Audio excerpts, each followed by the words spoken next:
And Hungary's Prime Minister Viktor Orban warned his supporters of a looming war threat in Europe. What he dubbed as an anti-war rally, the Hungarian Prime Minister said that Europe is on the brink of war due to the ongoing conflict between Russia and Ukraine. He urged Hungarians to stand for peace. There is a war between Russia and Ukraine. Can it mean a war threat in any way to our lives? My answer is yes. We are standing up for peace, not because we are nice people, but because we have to stand up. Europe is on the brink of war. On Friday, Orbán announced his government will take the European Union to court over its decision to phase out the remaining Russian gas imports by the end of 2027. Hungary is the EU nation most dependent on Russian energy and has repeatedly sought exemptions from sanctions targeting Moscow.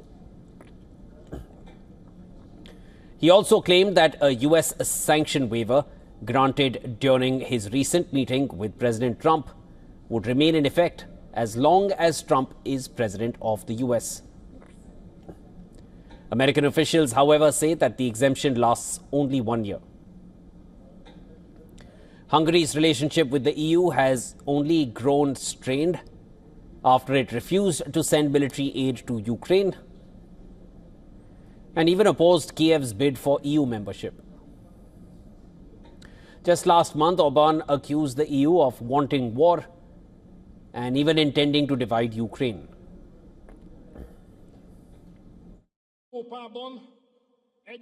Bringing war into Europe, taking money out to Ukraine. This is a long-time logic of colonizing powers, to divide the weakened countries. They talk about support for Ukraine, but in essence, it is Ukraine's division on the agenda. It has been going on like that for centuries. The billions given to Ukraine are not wasted money for them, but an investment. For them, war is not a horror, but an opportunity. To buy a country, to divide a country. In war, it's the cheapest. Ukraine has long ceased to be sovereign, independent, and by no means autonomous.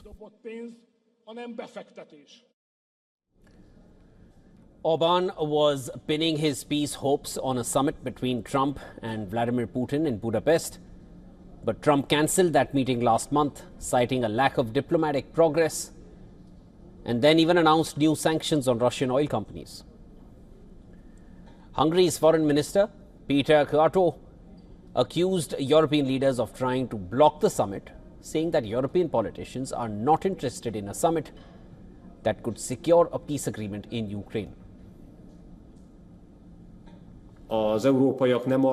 Instead of being happy that another US-Russian summit will happen, instead of being happy that another big step can be taken towards peace, instead of everything, European politicians continue to support the continuation and prolongation of the war.